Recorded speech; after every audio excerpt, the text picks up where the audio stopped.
যেই বাবা মা সারাটা জীবন নিজে খেয়ে না খেয়ে সন্তানকে লালন পালন করে, শেষ বয়সে সেই বাপ মাকে দেখার কেউ থাকে না। নিজে যখন হাঁটতে পারতো না, বাবা ওর হাত ধরে হাঁটায়। বাবা যখন হাঁটতে পারে না, বাবার হাতে একটা লাঠি ধরায় দেয়, ও হাত ধরে হাঁটাতে পারে না। সন্তান হিসেবে আমরা এখন অপদার্থ, নোংরা প্রজন্ম, এই যে বুদ্ধি প্রতিবন্ধী টিকটক প্রজন্ম, না জানে বাপের সম্মান, না জানে মায়ের সম্মান, না জানে বাপ কি জিনিস, না জানে মা কি জিনিস। যাদের বাবা মা নাই তারা জানে বাবা মা কি জিনিস। আমাদের মধ্যে যাদের বাপ মা মারা গেছে তারা জানে বাপ মা কি জিনিস, যাদের বেঁচে আছে এরা জানে না। নবী সাল্লাল্লাহু আলাইহি ওয়াসাল্লাম বলেছেন, ওই ব্যক্তির জন্য ধ্বংস যে ব্যক্তি পিতা মাতাকে পেয়েছে তাদের খেদমত করে জান্নাত লাভ করতে পারে নাই। এই ব্যক্তির জন্য চরম ধ্বংস। পিতা মাতাকে কষ্ট দিয়েন না। মায়ের প্রসব বেদনার একটা সেকেন্ডের ঋণ আপনি শোধ করতে পারবেন না। লুকমান আলাইহিস সালাম তার সন্তানকে বলছেন, ইয়া বুনাই লা তুশরিক বিল্লাহ ইন্নাশ শিরকা লাযুলমুন আযীম ওয়া ওয়াসাইনা আল ইনসানা বিওয়ালিদাইহি হুসনা। তোমার পিতামাতার সাথে ভালো আচরণ করো। হামালাতহু উম্মুহু ওয়াহনান আলা ওয়াহন। তোমার মা তোমাকে কষ্টের পর কষ্ট লালন করে সহ্য করে এই যে প্রসব করেছে। ওয়াফিসালুহু ফি আমাইন, 2 বছর দুধ পান করিয়েছে। এই ঋণ শোধ করতে পারবে কেউ? আনতালিদাল আমাতু রাব্বাতুহা, দাসী মনিবকে জন্ম দিবে মানে দাস দাসীর মতো আচরণ করা হবে পিতামাতার সাথে। এটা এখনকার সাইন। আপনি এই বিশ্বের দিকে তাকান, দেখেন কি হচ্ছে। সাহাবায়ে কেরাম রাদিয়াল্লাহু আনহুম মসজিদে বসে একটা বিষয় নিয়ে কথা বলছেন। নবী সাল্লাল্লাহু আলাইহি ওয়াসাল্লাম পাশ দিয়ে যাচ্ছেন, জিজ্ঞাসা করলেন, তোমরা কি নিয়ে কথা বলছো? সাহাবীরা বলছেন, আমরা আলামাতুস সাআ নিয়ে কথা বলছি ইয়া রাসূলুল্লাহ, আমরা কিয়ামতের আলামত নিয়ে কথা বলছিলাম। সাহাবীরা কথা বলছেন কিয়ামতের আলামত নিয়ে, তাদের কোনো দরকার আছে কথা বলার? তারা তো জান্নাতে যাবেন সার্টিফিকেট প্রাপ্ত, তাদের কোনো দরকার আছে এগুলো চর্চা করার? তারা চর্চা করছেন, আলামত নিয়ে কথা বলছেন। নবীজি বললেন, শোনো, 10টা আলামত না আসা পর্যন্ত কিয়ামত হবে না, এত টেনশন নিও না। 10টা আলামত না আসা পর্যন্ত কিয়ামত হবে না। দাজ্জাল, ঈসা ইবনে মারইয়াম, ইয়াজুজ মাজুজ, আপনার দাব্বাতুল আরদ, আপনার 3টা ভূমিকম্প ইত্যাদি ইত্যাদি, এরকম 10টা আলামত আসবে, তারপর কিয়ামত হবে। তো সাহাবীরা যে বসে বসে কথা বলছেন কিয়ামত নিয়ে, তারা কি বুঝতেন না যে কি করা লাগবে ইসলামের জন্য, কি করা লাগবে না? নাকি আমি বেশি বুঝি? তারা কি জন্য কথা বলছিলেন? কারণ তারা আগামীর প্রস্তুতি যাতে গ্রহণ করতে পারেন। কেউ যদি মৃত্যুর আলোচনা করে, পরকালের আলোচনা করে, শেষ জামানের কথাবার্তা বলে, আলোচনা করে, এটা কি এই কারণে যে মানুষ হতাশ হয়ে বসে থাকবে? নাকি এই কারণে বরং তারা আরো উজ্জীবিত হোক এবং সময়টাকে কাজে লাগাক, আগামীর দিনগুলোকে ইবাদত করে কাটিয়ে দেখ? কোনটা উদ্দেশ্য? উদ্দেশ্য কোনটা? তো এই ব্যক্তি জিজ্ঞাসা করছেন কিয়ামতের আলামত বলেন। নবীজি 2টার মধ্যে একটা বললেন, এটা দাসী তার মনিবকে জন্ম দিবে, যেটা আপনি এখন দেখতে পাচ্ছেন। 2 নাম্বার তিনি বলছেন, লিসেন, এই হাদিসে এটাই লাস্ট। 2 নাম্বার তিনি বলছেন, ওয়ান তারাল হুফাতাল উরাতাল আলাতা রিয়া আশ-শাই ইয়াতাতাওয়ালুনা ফিল বুনিয়ান। যখন তুমি দেখবে যে সমাজের সবচেয়ে দরিদ্র শ্রেণীর মানুষ, যাদের পায়ে স্যান্ডেল ছিল না এবং গায়ে কোনো জামা ছিল না, পায়ে স্যান্ডেল ছিল না, কত দরিদ্র চিন্তা করেন, গায়ে জামা ছিল না, কত দরিদ্র চিন্তা করেন, এরা ইয়াতাতাওয়ালুনা ফিল বুনিয়ান, উঁচু উঁচু অট্টালিকা নির্মাণের প্রতিযোগিতা করবে। প্রতিযোগিতা, কম্পিটিশন। নির্মাণ করবে এটা বলা হয়নি, কম্পিটিশন করবে। তোমার 10 তো আমার 15, তোমার 15 আমার 20, তোমার 100 আমার 200, কম্পিটিশন করবে। আজকে থেকে 200 বছর আগে পৃথিবীর দিকে তাকান, পৃথিবীর এই প্রত্যেকটা শহর, বড় বড় নগরগুলোতে এত উঁচু উঁচু কনস্ট্রাকটিভ বিল্ডিং ছিল, এই প্রতিযোগিতা ছিল। সুবহানাল্লাহ। আর কোন সাইনের জন্য অপেক্ষা করছেন? এখন আপনাকে বলি, যে ব্যক্তির পায়ে স্যান্ডেল নাই, গায়ে জামা নাই, সে কিভাবে এটা করতে পারে? উত্তর দেন দেখি, কিভাবে সম্ভব বলেন? কে বলছেন? এক ভাই বলছেন সুদ। এক্স্যাক্টলি রাইট অ্যান্সার, সুদ। আপনি যান, সুদের লোন নেন, বিল্ডিং তোলেন এবং সারা জীবনের ঘানি টানতে থাকেন, লোনের ঘানি টানতে থাকেন, প্রতিযোগিতা করতে থাকেন। সুদের মধ্য দিয়ে বড় লোকের কোনো ক্ষতি হয় না, বড় লোক আরো ধনী হতে থাকে, সুদের মধ্য দিয়ে দরিদ্র আরো দরিদ্র হতে থাকে। ব্যাংক ওই যাকে লোন দিয়েছে ওর রক্ত চুষবে, আর এ যে লোন নিয়ে বাড়ি করেছে এ ভাড়াটিয়া রক্ত চুষবে, আর ভাড়াটিয়া ভাড়া দেওয়ার জন্য দুর্নীতির আশ্রয় নিবে, অসৎ পথে যাবে, সমাজের কাঠামোটা কলাপস করে ফেলবে। একটা প্রবলেমের সাথে আর অনেক বিষয় জড়িত থাকে। 1 নাম্বার হচ্ছে রিবা, যার মধ্য দিয়ে এটা করা সম্ভব। আর 2 নাম্বার হচ্ছে কি? আত্মসাৎ। অন্যের সম্পদ অন্যায়ভাবে আত্মসাৎ করতে পারলে আপনি রাতারাতি এই পর্যায়ে যেতে পারবেন ইনশাল্লাহ। অন্য পদ্ধতি আছে? একজন মানুষ হালাল খেয়ে হালাল পথে থেকে খুব সহজ এরকম এরকম 10, 20, 50 তলা বিল্ডিং করা খুব সহজ? এত সহজ না, এত সহজ না। এই হাদিসে নবী সাল্লাল্লাহু আলাইহি ওয়াসাল্লাম এই দুইটা আলামত বলেছেন। অন্যান্য হাদিসগুলো তিনি আরো অনেক কথা বলেছেন। ফর এক্সাম্পল, আমি কয়েকটা বলে শেষ করছি, বড় বড় কয়েকটা বলছি। ফর এক্সাম্পল, শিরিক বেড়ে যাবে। কি বেড়ে যাবে? শিরিক বেড়ে যাবে। ভণ্ড নবীদের আগমন ঘটবে। সময়গুলো সংক্ষিপ্ত হয়ে আসবে। একটা বছর একটা মাসের মতো চলে যাবে, একটা মাস একটা সপ্তাহের মতো চলে যাবে, একটা সপ্তাহ একটা দিনের মতো চলে যাবে। সময় কি দ্রুত যাচ্ছে না? আপনি কি বুঝতে পারছেন সময় দ্রুত যাচ্ছে? চাঁদ দ্বিখণ্ডিত হয়ে যাবে। চাঁদ কিন্তু দ্বিখণ্ডিত হয়ে গেছে। চাঁদ দ্বিখণ্ডিত হয়ে গেছে। সূরা কমারের 1 নম্বর আয়াত পড়ে দেখেন। বেশি বেশি আল্লাহর গজব আসবে, মহামারী আসবে, ঝড়, জলোচ্ছ্বাস, প্রাকৃতিক দুর্যোগ বেশি বেশি আসতে থাকবে, এবং এমন এমন সব রোগের আবির্ভাব ঘটবে যেগুলো কখনোই ছিল না পৃথিবীতে। এইডসের নাম মানুষ আগে শুনেছিল? HIV-র নাম মানুষ শুনেছে? এখন এইসব যে ভাইরাস চলছে এগুলোর নাম আগেকার জেনারেশন শুনেছিল কখনো? এর পরে যেগুলো আসবে সেগুলো আমরাও শুনি নাই, আমাদের পরের প্রজন্ম শুনবে। এটাই শেষ না, আরো আসবে। নবীজি আরো বলে গেছেন, বেশি থেকে বেশি মানুষ সুদ খাবে। যে ব্যক্তি সুদ থেকে দূরে থাকতে চাইবে তার গায়েও এসে সুদের ছিটা ফোঁটা লাগবে। মুসলিমদের মধ্যে বিভক্তি বেড়ে যাবে, আপোষে হানাহানি কাটাকাটি বেড়ে যাবে, হারাজ হত্যাকাণ্ড বেড়ে যাবে। এত বেশি হত্যাকাণ্ড হবে যে মানুষকে হত্যা করছে ও জানবে না কেন হত্যা করছি, যে নিহত হবে সেও বুঝবে না কেন আমাকে মারা হবে। প্রথম বিশ্বযুদ্ধের ইতিহাস একটা লেকচারে বলেছি, সেকেন্ড ওয়ার্ল্ড ওয়ারের ইতিহাসটা বলেছিলাম। এগুলো দেখেন সারা বিশ্বে কত মানুষকে মারা হয়েছে বিগত শতাব্দীতে, 100-150 বছর দেখে নিন। হারাজ হত্যাকাণ্ড, প্রচুর হত্যাকাণ্ড। প্রথম ওয়ার্ল্ড ওয়ারেই মিনিমাম 3 থেকে 4 কোটি মানুষকে মারা হয়েছে। দ্বিতীয় ওয়ার্ল্ড ওয়ারে 7 থেকে 8 কোটি মানুষকে মারা হয়েছে। সামনে যেটা আসবে ওখানে দেখবেন পৃথিবীর 1/3 মানুষের শেষ। অপেক্ষা করতে থাকেন। আরো বলেছেন জেনা বাড়বে, জেনা ঘরে ঘরে জেনা থাকে। আরো বাড়বে পরকিয়া, ব্যভিচার। আপনার পারিবারিক কাঠামো ভেঙে যাবে, সমাজের বন্ধন বলে কিছু থাকবে না, ভেঙে যাবে। এটা তিরমিজিতে আছে এই হাদিসটা। মসজিদগুলো হবে চাকচিক্যময়, হেদায়েত শূন্য। শেষ জামানে দেখেন মসজিদগুলো এক একটা তাজমহলের মতো, ভিতরে হেদায়েত নাই। ইসলামের খালি নাম থাকবে, মানুষ ইসলামের মূলনীতি থেকে সরে আসবে। কোরআনের খালি মাসহাফ থাকবে, মানুষ কোরআনের শিক্ষা থেকে সরে আসবে। মানুষ কোরআন পড়বে, কোরআন পড়বে, কোরআনের মূল মেসেজগুলো, মূল নীতিগুলো ওর গলার নিচে নামবে না।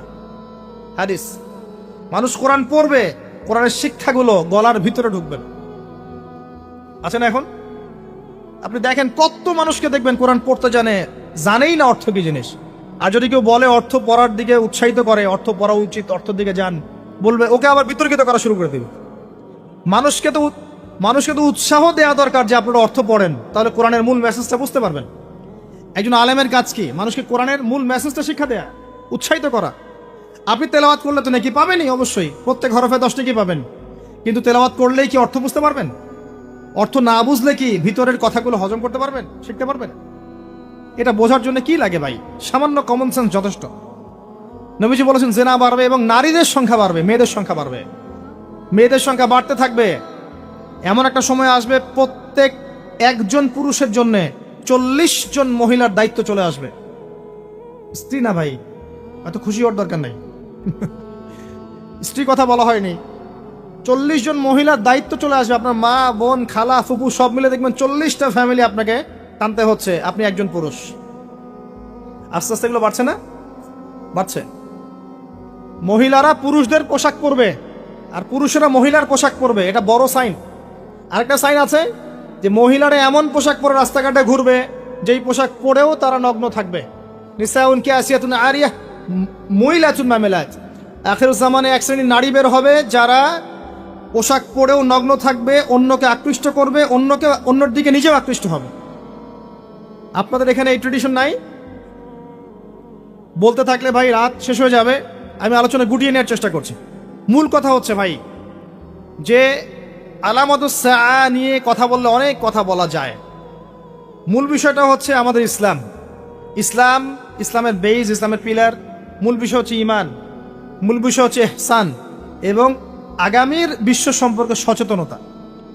যখন আমি দেখছি যে একটার পর একটা আলামত আসতেই আছে এবং যেতেই আছে, এবং এই বিশ্ব যা দেখছে আগামী বিগত বিশ্বটা দেখে নাই, তখন আমাদের উচিত প্রথমত সতর্ক হওয়া। প্রথম কাজ কি করা উচিত? সতর্ক হওয়া উচিত। একজন মানুষ বিশ্বাস করে কোরআনের সব আছে, হাদিসের সব আছে, ইসলামের সব আছে, কিন্তু আমল করতে গিয়ে পারে না। এই ব্যক্তিকে আল্লাহ পাক মাফ করতে পারেন না? পারেন ইনশাল্লাহ। আরেকজন ব্যক্তির বিশ্বাসই হয় না যে ইসলামের সব আছে। সে মনে করে ইসলাম এই যুগে চলে না, ওই যুগে চলতো। সে মনে করে যে ইসলামে কোরআনে সবকিছু নাই, আংশিক বিষয় আছে, এগুলো আমরা ডিল করব। ভূরাজনৈতিক প্রেক্ষাপট, অর্থনীতি, সামাজিক নীতি, পলিটিক্স, এগুলো আমরা ডিল করব। ইসলাম হচ্ছে তসবিহ, তাহলিল, জিকির, আজগারের নাম। কিছু মানুষ এমনটাও মনে করে, আছে না? এদের জন্য জাহান্নামের আগুন ছাড়া কোনো জায়গা নাই, কোশ্চিন কালেও না। একজন ব্যক্তির আকীদা যদি ঠিক না হয়, তার আমল কোনো কাজে দিবে না। আর একজন ব্যক্তির আকীদা ঠিক আছে, ইসলামের সব আছে, কোরআনের সব আছে, হাদিসের সব আছে, আমি মানতে পারি না। আমি দুনিয়ার কারণে হোক, অন্যান্য চাপের কারণেই হোক, আমার বিভিন্ন স্বার্থের কারণেই হোক, আমি মানতে পারছি না, কিন্তু আমি বিশ্বাস করি যে সব ইসলামে আছে। একে আল্লাহ পাক মাফ করতে পারেন, পারেন না? ইনশাল্লাহ পারেন। অতএব আকীদা পরিষ্কার করেন। আল্লাহ বলছেন ইন্না দীনা ইনদাল্লাহিল ইসলাম, একমাত্র দিন আল্লাহর কাছে গ্রহণযোগ্য সেটা হলো ইসলাম। কথা বলেন, ইসলাম। অর্থ কি? আত্মসমর্পণ। ইয ক্বালা লাহু রাব্বুহু আসলিম, যখনই তার রব তাকে বলেছেন আত্মসমর্পণ করো, ক্বালা আসলামতু লিরাব্বিল আলামিন, তিনি বলেছেন আমি জগৎসমূহের প্রতিপালকের নিকটে আত্মসমর্পণ করলাম। এই ব্যক্তিকে ইব্রাহিম আলাইহিস সালাম। যখনই আল্লাহ বলেছেন আত্মসমর্পণ করো, তিনি বলেছেন আত্মসমর্পণ করলাম। তিনি তো আমাদের নাম রেখেছেন মুসলিম, তাই না? হুয়া সাম্মাকুমুল মুসলিমিন। আল্লাহ বলছেন সন্তানকে আর তার মাকে রেখে আসো কাবা ঘরের পাশে, মরুভূমিতে, জনমানব শূন্য জায়গায়। তিনি বলছেন না যে আল্লাহ এর পিছনে যুক্তি কি, ওকে রেখে আসবো, এর পিছনে দর্শন কি, এর পিছনে বৈজ্ঞানিক ব্যাখ্যা কি? জিজ্ঞাসা করেছেন? ইব্রাহিম আলাইহিস সালাম জিজ্ঞাসা করেছেন? রেখে এসেছেন। একবার আল্লাহ পাক বলেছেন সন্তানকে জবাই করে দাও। ইব্রাহিম আলাইহিস সালাম বলেছেন কি জন্য জবাই করবো? আল্লাহ, বাচ্চা মানুষ, এর পিছনে যুক্তি কি? আল্লাহ, এর পিছনে দর্শন কি, বৈজ্ঞানিক ব্যাখ্যা কি? জিজ্ঞাসা করেছেন? যখন আল্লাহ যে আদেশ করেছেন আসলামতু লিরাব্বিল আলামিন, আমি আত্মসমর্পণ করলাম, সারেন্ডার, এর নাম ইসলাম। প্রত্যেকটা বিষয়ের পিছনে যুক্তি থাকবে, দর্শন থাকবে, বিজ্ঞান থাকবে, কিন্তু এগুলোর সীমাবদ্ধতা আছে। আল্লাহর জ্ঞানের কোনো সীমাবদ্ধতা নাই। কথা কি বুঝতে পারছেন? একটু কথা ধরতে হবে। ইসলাম আত্মসমর্পণের নাম। আত্মসমর্পণের মধ্য দিয়ে শান্তি অর্জন করা। একজন ব্যক্তি যদি আত্মসমর্পণ না করে শান্তি পাবে? শান্তি পাবে না, ওর ভিতরটা অস্থির হয়ে থাকবে। যখন সে আল্লাহর প্রতি পূর্ণ বিশ্বাসী হবে যে আল্লাহ পাকের প্রতিটা বিধানই আমার কল্যাণের জন্য, তখন দেখবেন মনের শান্তি চলে এসেছে। আর যদি অশান্ত থাকে, না এটা ঠিক হতেও পারে, নাও হতে পারে, সংশয়বাদী হয়, বুদ্ধিবাদী হয়, বা অভিজ্ঞতাবাদী হয়, বা সমন্বয়ী মতবাদে বিশ্বাস করে, বা অন্যান্য দার্শনিক মতবাদগুলোতে বিশ্বাস করে, ভোগবাদী হয়, বস্তুবাদী হয়, দেখবেন সে মনের শান্তি পাবে না। ইসলাম মানে কি ভাই? আত্মসমর্পণের মাধ্যমে শান্তি অর্জন করা। আল্লাহ পাক যদি আপনাকে বলেন 5 ওয়াক্ত সালাত পড়তে হবে, আপনাকে জিজ্ঞাসা করবেন কেন পড়বো, যুক্তি কি, বিজ্ঞান কি এর পিছনে জিজ্ঞাসা করবেন? যুক্তি, বিজ্ঞান, দর্শন সব সমস্যার সমাধান দিতে পারে? পারে? আমরা তো মনে করি পারে। যুক্তি, বিজ্ঞান, দর্শন সমস্ত সমস্যার সমাধান দিতে পারে? এত সহজ? আমরা যে বেঁচে আছি, আমাদের দেহের মধ্যে একটা রূহ আছে, আছে, আত্মা আছে। আত্মার সংজ্ঞা দিতে পেরেছে বিজ্ঞান, দর্শন, যুক্তি দিতে পেরেছে? আত্মা কাকে বলে, কত প্রকার, কি কি, কঠিন না তরল না বায়বীয় বলতে পেরেছে? সুবহানাল্লাহ। অথচ আত্মা বলে কি কিছু নাই? এই যে গাছের প্রাণ আছে, এই প্রাণ একটা রূহ না, আত্মা না? একটা পিঁপড়ার মধ্যে আত্মা আছে না? একটা পশু পাখির মধ্যে আত্মা আছে না? কিছু একটা তো আছে যার জন্য জীবিত আছে। যখন ডেড তখন কিছু একটা নাই যেটা তার মধ্যে ছিল। কি ছিল না? আত্মা, রূহ, সৌল, এটা সংজ্ঞা দিতে পারবে? পারবে না। ফিলোসফিতে আমরা যতগুলো তত্ত্ব পড়েছি, কেউই আজ পর্যন্ত আত্মার সঠিক ডেফিনেশন দিতে পারে নাই। যাই হোক, ওইদিকে আমি যাচ্ছি না। মূল বিষয়টা হচ্ছে ইসলামের প্রত্যেকটা বিষয়কে আপনি যুক্তি, বিজ্ঞান, দর্শন দিয়ে প্রমাণ করতে পারবেনই, জরুরি না। কারণ এগুলোর সীমাবদ্ধতা আছে, আল্লাহর ওহীর কোনো সীমাবদ্ধতা নাই। এগুলোর জ্ঞান সসীম, আল্লাহর জ্ঞান অসীম। কথা কি বুঝতে পারছেন? আল্লাহর জ্ঞানে সবকিছু ধরে, আমাদের বুদ্ধিতে সবকিছু কখনোই ধরবে না। ধরতে পারলে তো আমরাই রব হয়ে যেতাম, নাউজুবিল্লাহ। ইসলাম ছাড়া অন্য দিন চলবে কিনা প্রশ্ন, উত্তর আল্লাহ দিচ্ছেন সূরা আলে ইমরানের মধ্যেই। ومن يبتغي غير الإسلام دينا فلن يقبل منه, কেউ যদি ইসলাম ছাড়া অন্য কোন জীবন ব্যবস্থা তালাশ করে, ফালাই ইউকবালা মিন, আরবি যারা জানে টুকটাক ব্যাকরণ তারাও জানে, লাই ইউকবালা কোশ্চিন কালেও কবুল করা হবে না, কখনো হবে এমন না, ফালাই ইউকবালা কোশ্চিন কালেও কবুল করা হবে না, ফুল স্টপ। কেউ যদি ইসলাম ছাড়া অন্য কোনো জীবন ব্যবস্থা তালাশ করে, ইসলাম ছাড়া অন্য কোনো তন্ত্র মন্ত্র দর্শন ইত্যাদি তালাশ করে, এগুলোর মধ্যে সবকিছুর সমাধান খোঁজে, এগুলোর আনুগত্য করে, আল্লাহ বলছেন কোশ্চিন কালেও ওর কাছ থেকে কোনো আমল কবুল করা হবে না। ওয়া হুয়া ফিল আখিরাতি মিনাল খাসিরিন, এবং পরকালে সে ব্যক্তি খাসিরিন ক্ষতিগ্রস্তদের অন্তর্ভুক্ত হবে ইনশাআল্লাহ তাআলা। বেস কি ইসলামের ভিত্তি কি? কোরআন এবং হাদিস। যদি কেউ বলে আমি কোরআন মানি হাদিস মানি না, সুস্পষ্ট কাফের। কেউ যদি বলে আমি কোরআন মানি নবীর হাদিস মানি না, সুস্পষ্ট কাফের, কোনো সন্দেহ নাই। সন্দেহ আছে? কোরআন এবং হাদিস এই দুটো পিলারের উপরে দাঁড়িয়ে আছে ইসলাম। ইজমা কিয়াস আছে, কিন্তু মূল থিম হচ্ছে কোরআন এবং হাদিস, এর উপর দাঁড়িয়ে আছে ইসলাম। এটাই একমাত্র দিন আল্লাহর কাছে যেখানে সমস্ত বিষয়ের সমাধান আছে। এর বাইরে অন্য কোনো দিন কেউ যদি খোঁজে কোশ্চিন কালেও কবুল করা হবে না। এবং আরো একটা শর্ত আছে, কোরআন এবং হাদিস যেভাবে নবীজি বুঝেছেন, তার সাহাবীরা বুঝেছে, ওইভাবেই বুঝতে হবে, নতুন কোনো বুঝ চলবে না। কথা কি বুঝতে পারেন নাই?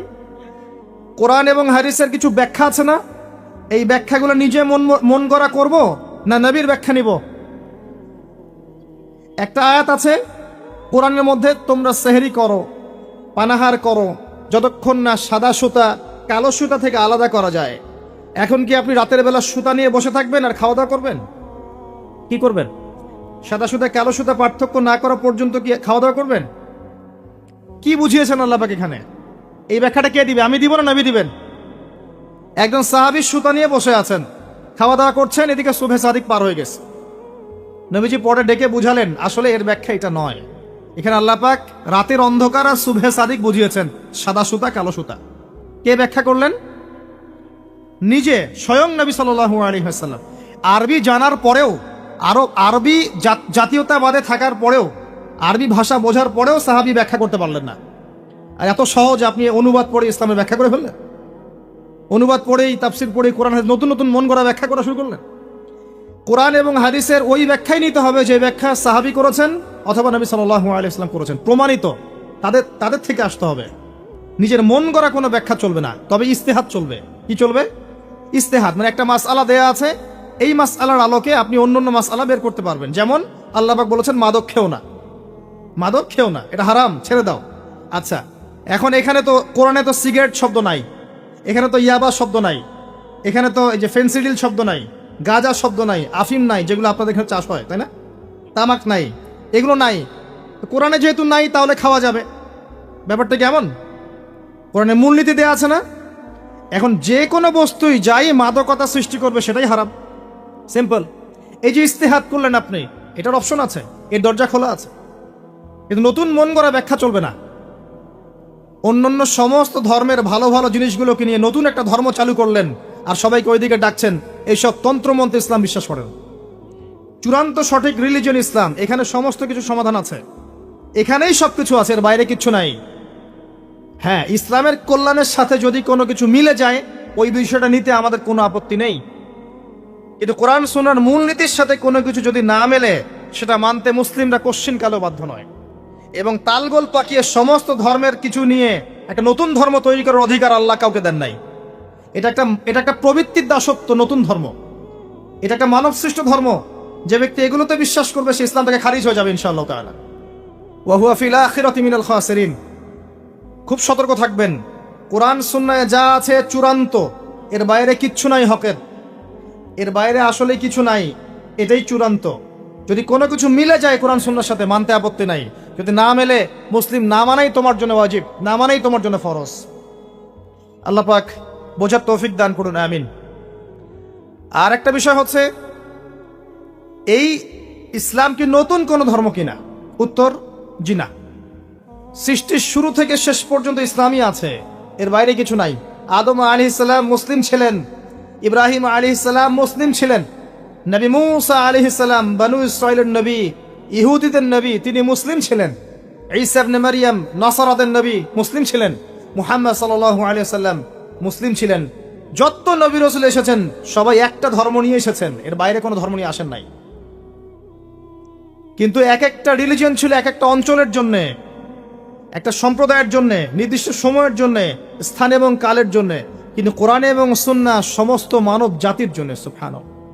এই কোরআন এবং সুন্নাহ শুধু মুসলিমদের সম্পত্তি নয়, এটা সমস্ত মানব জাতির সম্পত্তি। তো এটা যদি কেউ মনে করে যে ইসলাম নতুন ধর্ম, মুহাম্মদ সাল্লাল্লাহু আলাইহি ওয়াসাল্লাম নিজে এটা প্রবর্তন করেছেন, এ ডাহা মিথ্যাবাদী।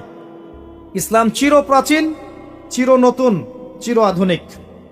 কথা কি বুঝতে পারছেন? ইসলাম নতুন কোন ধর্ম নয়। একদম নূহ থেকে শুরু করে, আদম থেকে শুরু করে মুহাম্মদ সাল্লাল্লাহু আলাইহি ওয়াসাল্লাম পর্যন্ত সবাই একই দাওয়াত দিয়ে গেছেন, কুলু লা ইলাহা ইল্লাল্লাহ তুফলিহুন। তোমরা সবাই বলো লা ইলাহা ইল্লাল্লাহ, আল্লাহ ছাড়া কোনো ইলাহ নাই, সফল হয়ে যাবে ইনশাআল্লাহ। ওয়া লাকাদ বাআসনা ফি কুল্লি উম্মাতির রাসূলা আন ইবুদুল্লাহ ওয়াজতানিবুত তাগুত। আল্লাহ বলছেন আমি প্রত্যেকটা সম্প্রদায়ে নবী পাঠিয়েছি, রাসূল পাঠিয়েছি এই দুইটা দাওয়াত দিয়ে, আল্লাহর ইবাদত করো, তাওহীদে থাকো, শিরিক করো না, আর তাগুতকে বর্জন করো, আল্লাহ বিরোধী শক্তিগুলোকে বর্জন করে দাও। এটাই ছিল দাওয়াতের মূলনীতি। সবাই একই দাওয়াত নিয়ে এসেছে, সবাই মুসলিম ছিলেন। তাহলে সমস্যা হলো কিভাবে? সমস্যা হলো এভাবে, যখন একজন নবী ইন্তেকাল করেছেন তার পরবর্তীতে তার কওম আস্তে আস্তে আস্তে আস্তে ধর্মগ্রন্থকে বিকৃত করা শুরু করেছে। এখন হাদিসের নামে অনেক জাল হাদিস নাই, আছে না?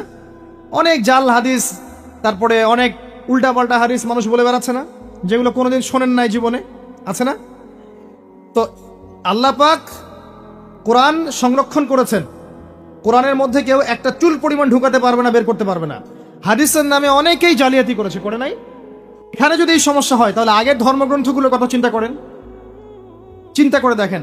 মানুষ এভাবে নিজেদের স্বার্থে, কখনো ধর্মের স্বার্থে, কখনো দলের স্বার্থে, কখনো রাজনৈতিক স্বার্থে, কখনো ইহুদি খ্রিস্টানদের প্ররোচনায় বিভিন্ন রকম তন্ত্রমন্ত্র শুরু করেছে এবং শরীয়তকে বিকৃত করার চেষ্টা করেছে।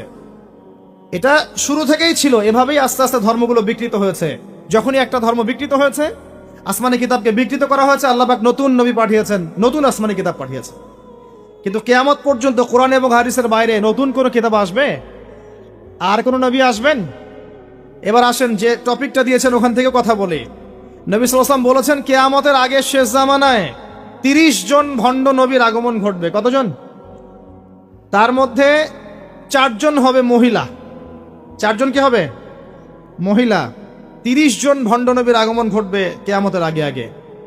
একজন তো আমাদের কন্টিনেন্টেও আছে, আছে না? নাম বলবো? নাম বলতে আমার ঘৃণা লাগে, এই জন্য নাম বলি না। মুহাম্মদ সাল্লাল্লাহু আলাইহি ওয়াসাল্লামের পরে কেউ যদি নবুয়ত দাবি করে এবং কেউ যদি তাদেরকে অনুসরণ করে এবং এই ধর্মে কাউকে দীক্ষিত করায়, কোনো সন্দেহ নাই এ ব্যক্তি সুস্পষ্ট কাফের। যদি মুসলিমদের হাতে পলিটিক্যাল পাওয়ার থাকতো এদের বিরুদ্ধে যুদ্ধ ঘোষণা করতে হতো, কিন্তু আফসোস এখন আমাদের হাতে সেসব ক্ষমতা নাই। যাদের হাতে আছে তারা এই বিষয়গুলো খুব একটা বোঝে না, কারণ ধর্ম আর রাজনীতি তারা আলাদা করে ফেলেছে। ধর্ম একদিকে, পলিটিক্স আরেক দিকে। আপনি পলিটিক্যাল লাইফে পলিটিক্স করবেন আর ধর্মীয় লাইফে আপনি ধার্মিক থাকবেন। এটা আমাদের এখন নতুন একটা তত্ত্ব। চলতে থাক, দেখা যাক কতদিন পর্যন্ত এগুলো চলতে পারে। আল্লাহ রাব্বুল আলামিন ওয়াদা করেছেন যে একজন নবী আসবেন, একজন নবী আসবেন, অচিরেই একজন নবী আসবেন 2 জন ফেরেশতার কাঁধে ভর দিয়ে। সিরিয়ার দামেস্কে সাদা মসজিদের মিনারের উপরে তার চুল দিয়ে টপ টপ করে পানি পড়তে থাকবে, তার গায়ে একটু হলুদ রঙের জামা থাকবে, চুলগুলো থাকবে ব্রাউন কালারের, সিল্কি চুল, ব্রাউন কালারের। তিনি হচ্ছেন নবী ঈসা আলাইহিস সালাম, মারিয়াম আলাইহিস সালামের সন্তান নবী ঈসা আলাইহিস সালাম, যাকে ওয়ামা কাতালুহু ওয়ামা সালাবুহু। ইহুদিরা যতই বলুক তারা তাকে হত্যা করে নাই, তারা তাকে ক্রুশবিদ্ধও করে নাই, বাল রাফআহু আল্লাহু ইলাইহি, বরং আল্লাহ তাকে তার কাছে তুলে নিয়েছেন। সুবহানাল্লাহ। এবং তিনি তাকে পাঠাবেন কি জন্যে? কারণ শেষ জামানায় ঈসা ইবনে মারিয়াম এই জেরুজালেম থেকে সারা বিশ্বকে শাসন করবেন এই কারণে, এবং তার হাতে আল্লাহ রাব্বুল আলামিন মাসিহুদ দাজ্জালকে হত্যা করাবেন। একজন নবী এর হাতে বিশ্বের ইতিহাস শেষ হবে, অন্য কারো হাতে শেষ হবে না। এই বিশ্বের ইতিহাসটা শেষ হবে একজন নবীর হাতে। যতক্ষণ না তিনি আসছেন, যতক্ষণ না সারা ওয়ার্ল্ডে তিনি ইসলামী খেলাফা পুনরায় কায়েম করছেন, ততক্ষণ কিয়ামত হবে না ইনশাআল্লাহ। একদম টেনশন করেন না, কিয়ামত হবেই না যতক্ষণ উনি আসছেন না ইনশাআল্লাহ আযজা ওয়া জাল। তাই এভাবেই যাবে। ঈসা ইবনে মারইয়ামের হাতে পুরো বিশ্বের ক্ষমতা থাকবে ইনশাআল্লাহ। তিনি সবচেয়ে বড় ক্যারেক্টার শেষ জামানার। আর তার অনেক আগেই ইমামুল মাহদী ইন্তেকাল করবেন, অনেক আগেই ইমামুল মাহদী ইন্তেকাল করবেন। ঈসা ইবনে মারইয়াম থাকবেন 40 বছর, তিনি ইসলামী শাসন কায়েম করবেন পুরো বিশ্বে। এটা হবে কত সালে, কত বছর পর, কত শতাব্দী পর আমরা কেউ জানি না। মাল মাসউলু আনহা বিআলাম মিনাস সাইল, অনেকটা এমন আমরা জানি না এটা কবে হবে, এক্স্যাক্টলি কোন সালে। কিন্তু কিয়ামতের আলামতগুলো যেভাবে একটার পর একটা আসছে, একটার পর একটা আসছে, এতে মনে হচ্ছে দূরদর্শিতার সাথে যে সময় বেশি বাকি নাই। একটা বিষয়ের আলামত প্রকাশ পেলে মানুষ বুঝতে পারে না যে একটা বিষয় ঘটতে যাচ্ছে। একজনের ক্যান্সার হয়েছে মনে করেন, নাউজুবিল্লাহ, তো ক্যান্সার হয়েছে, সে অসুস্থ হয়েছে, আস্তে আস্তে আরেকটু অসুস্থ হচ্ছে, তারপর আরেকটু অসুস্থ হচ্ছে, এক পর্যায়ে লাস্ট স্টেজে চলে গেছে। তখন ডাক্তার বুঝতে পারে না যে ইনার হাতে বেশি সময় নাই। কথা বোঝা যায়?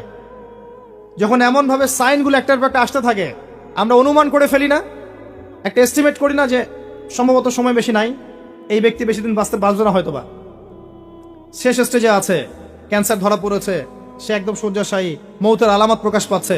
তাহলে কি আপনি বলতে পারবেন না যে তার সময়ে হয়তো বা সন্নিকটে চলে এসেছে? এটা বলা কি গায়েব জানা হলো? এটা গায়েবের খবর বলা হলো?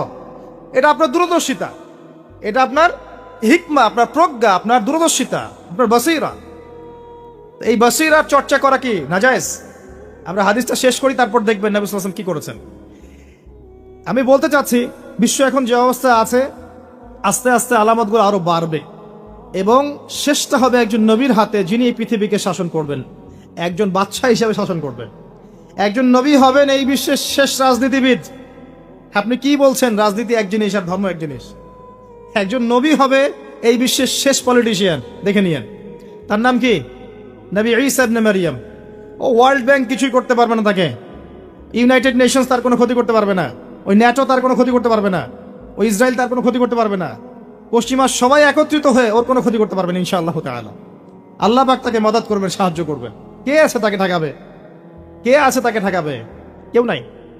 এটা হবে ইনশাআল্লাহ। ওই সময় কারা বেঁচে থাকবে আল্লাহু আলাম। আমার মনে হয় না আমরা সেই সময় বেঁচে থাকবো, আমার মনে হয় না যে আমরা ওই সময় বেঁচে থাকবো, ইল্লা মাশাআল্লাহ। এটার জন্য অনেক সময় পড়ে আছে। আমরা অন্যদিকে আসেন। এখানে একটা বিষয় আপনাকে ক্লিয়ার করা হলো যে কোরআন এবং হাদিস ইসলামের মূল মানদণ্ড। এটার উপর 5টা পিলার দাঁড়িয়ে আছে: সালাত, তার আগে তাওহীদ এবং সুন্নাহ, যাকাত, রমাদানের সওম এবং হজ। এটাকে নিয়ে একটা ইসলাম দিন, কমপ্লিট কোড অফ লাইফ, জীবনের সব ক্ষেত্রে সমাধান আছে। এর বাইরে অন্য কোনো দিন তালাশ করলে জাহান্নামে যাবে। অন্য সব ধর্ম নিয়ে একটা নতুন ধর্ম বানালে জাহান্নামে যাবে। ইসলাম যেভাবে আছে এভাবেই বুঝতে হবে, নবীর বুঝ অনুযায়ী, সাহাবে কেরামের বুঝ অনুযায়ী। এর বাইরে কোনো নতুন বুঝ চালু করলেও বাতিল হবে, গণ্য হবে না। মানে আমিলা আমালান লাইসা আলাইহি আমরুনা ফাহুয়া রদ।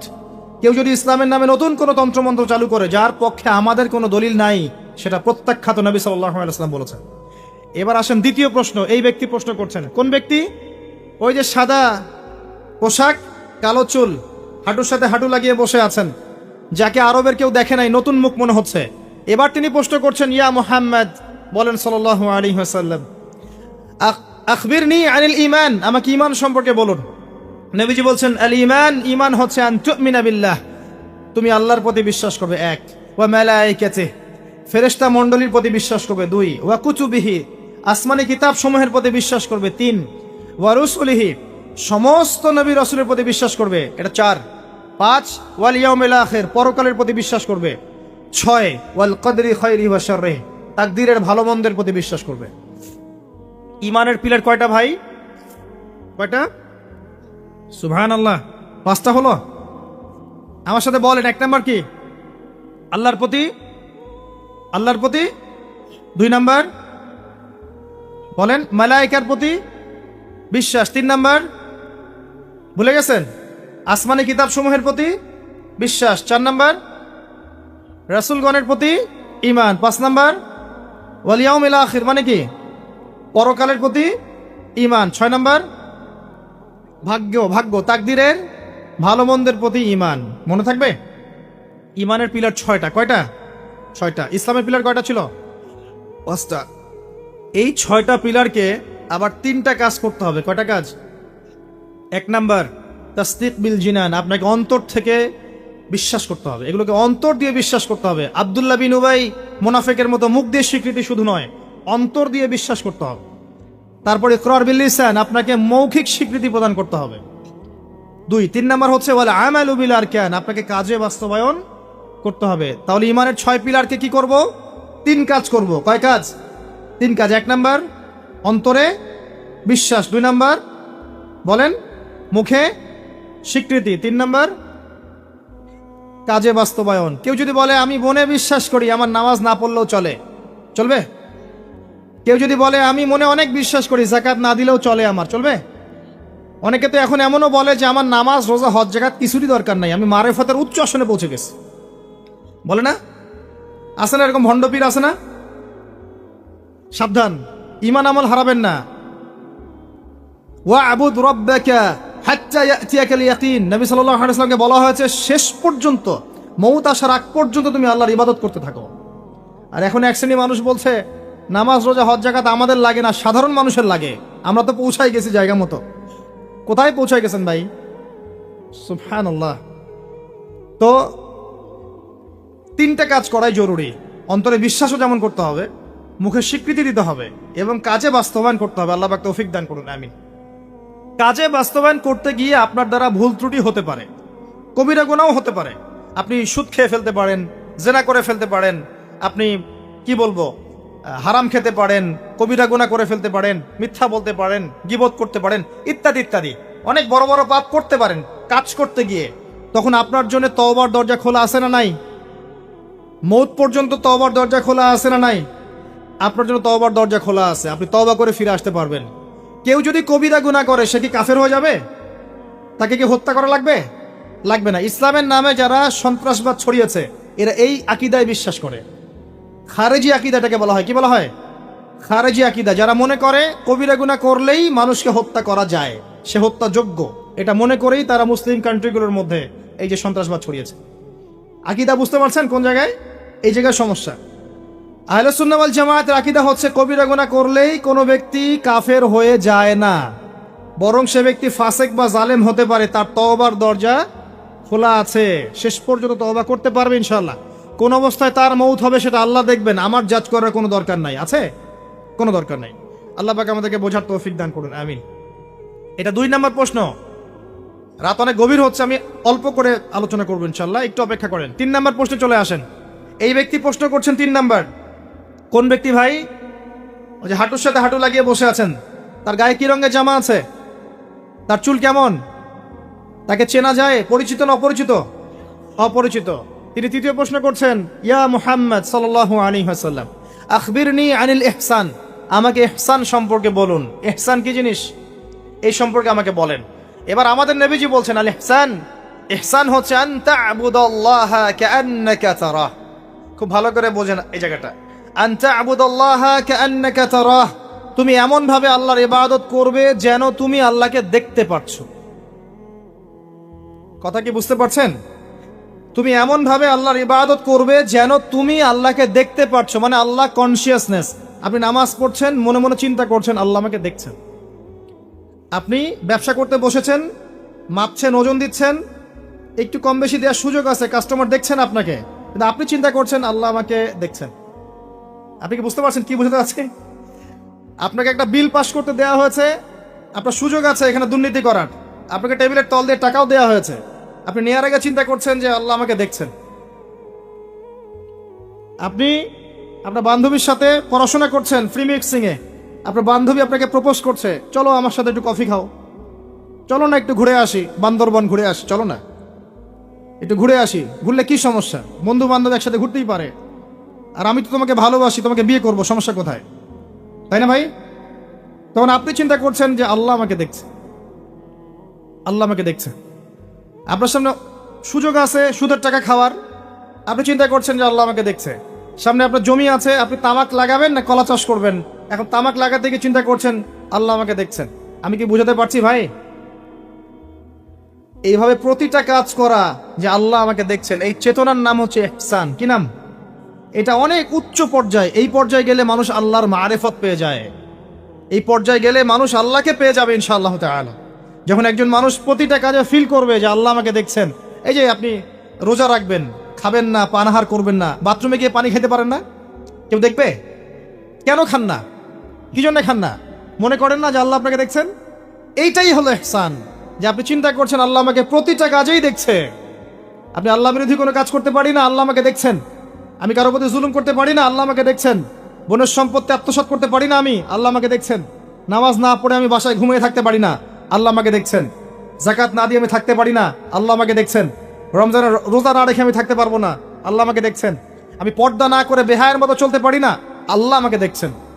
এই চেতনার নাম কি? ইহসান। মনে থাকবে ভাই। নবীজি বলছেন আনতা আবুদুল্লাহ কাআন্নাকা তারাহ ওয়া ইল্লাম তাকুন তারাহ। আর তুমি যদি আল্লাহকে সচক্ষে দেখতে না পারো, কারণ আল্লাহকে তো দুনিয়ার চোখ দিয়ে দেখা সম্ভব না, এটা মনের চোখ দিয়ে ফিল করা যায় আল্লাহ আমার কাছে আছে। যদি তুমি আল্লাহকে দেখতে না পারো তাহলে জেনে রেখো ওয়া ইল্লাম তাকুন তারাহ ফাইন্নাহু ইয়ারাক, যে আল্লাহ পাক তোমাকে দেখছেন। এই চেতনা লালন করো।